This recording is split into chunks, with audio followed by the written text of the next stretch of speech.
When you think of French food, what's the first thing that comes to mind? Probably something like a warm croissant, right?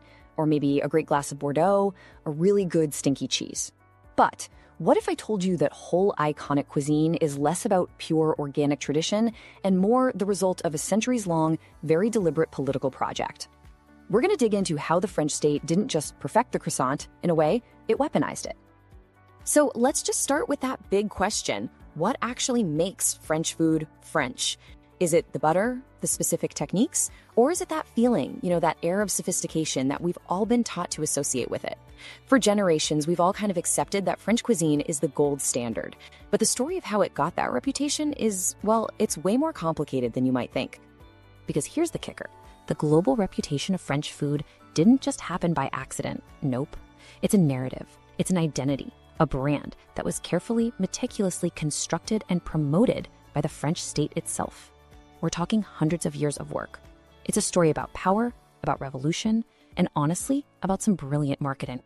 So here's how we're going to trace that story. We'll start with how it went from the king's feast to the nation's food. Then we'll look at the revolution on a plate. After that, how it developed a civilizing appetite. Then its role in war, wine, and victory gardens. And finally, how all of that created the modern meth. Okay, first up, we have to go back to the very beginning, when French food wasn't for the nation at all. It was a tool of the monarchy. You see, before the revolution, these insane, extravagant feasts were all about projecting power, creating this almost divine separation between the royals and, well, the starving masses. And this timeline just lays it all out perfectly. Look at how the purpose shifts over time. It starts as a raw display of royal power.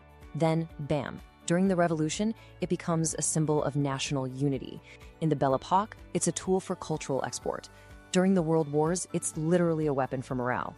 And today, it's that global brand we all recognize. Which brings us right to our second chapter, Revolution on a Plate. When the French Revolution kicked off in 1789, it wasn't just about lofty ideas like liberty. I mean, not really. For most people, it was about bread. Access to food became one of the most powerful, most potent symbols in the entire fight for equality. And this right here, this comparison, it captures that whole transformation using just one single food, bread. Before the revolution, the kind of bread you could afford was a constant, in-your-face reminder of your social status. But afterwards, the revolutionaries turned access to good, affordable bread into a fundamental right for all citizens. It became a symbol of the brand new, unified nation. This old saying, it's chilling, right? But it shows you just how incredibly central food was to the whole conflict. This wasn't just abstract politics, it was visceral. It was about survival. If you controlled the food supply, you controlled power. And anyone seen as hoarding it or just serving the elite, well, they faced the people's fury. Okay, so let's move into the 19th century. Section 3, a civilizing appetite.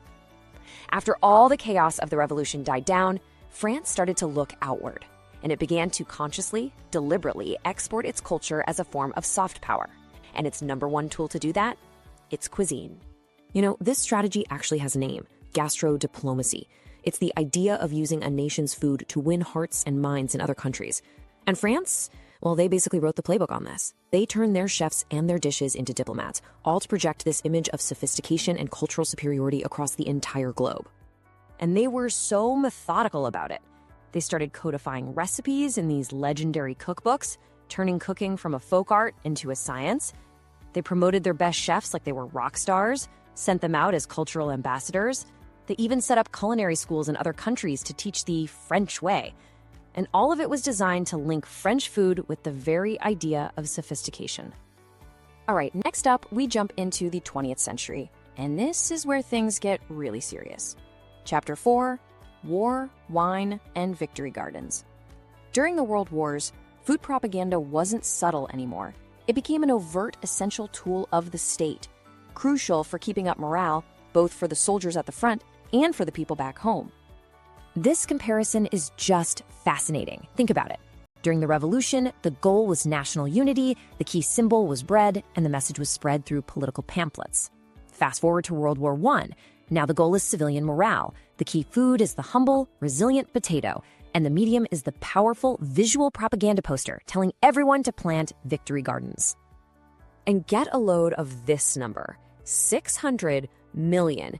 That's how many liters of wine were rationed to French soldiers every single year during World War I. The government officially called it a vital necessity. I mean, wine wasn't just a drink. It was liquid courage, a taste of home, a core part of the French identity they were all fighting to protect. And that brings us to our final section, the modern myth. How does all of this history, the kings, the revolution, the wars, feed into the global brand that we know, and let's be honest, love today? Well, this is where the statecraft gets a lot more subtle, but maybe more powerful than ever. The key concept here is terroir. You've probably heard this word before, right? It's the idea that a product's unique flavor comes from its specific environment, the soil, the climate, everything. Now, terroir is a real thing, absolutely, but the French state has masterfully promoted this concept as a marketing tool, creating this powerful story of authenticity that basically says these products could only ever come from France. And this feeling of natural authenticity, it doesn't just happen on its own. As you can kind of see here, the state actively pours money into this myth. We're talking huge subsidies for the cheese industry, aggressive campaigns to promote wine exports, and tourism ads that always put food and those beautiful countrysides right up front. It's a very carefully managed image. So the modern playbook can pretty much be broken down into these 4 steps. First, you link a food to a very specific place using that idea of terroir. Then, you promote its ancient, traditional history, even if some of that history is a little exaggerated. Third, you brand it as a national treasure. And finally, you export that whole story to the rest of the world. So what's the big takeaway here? Well, the French food that ends up on your plate is, without a doubt, the product of incredible culinary skill, no question. But it is also the end result of centuries of deliberate political work, of revolution, diplomacy, and just flat-out brilliant marketing. It's a product of both the kitchen and the state. Which leaves us with one final question to chew on. If the story of one of the world's most authentic cuisines was so carefully constricted, what does authenticity really mean when it comes to any of the food we eat and love? Something to think about.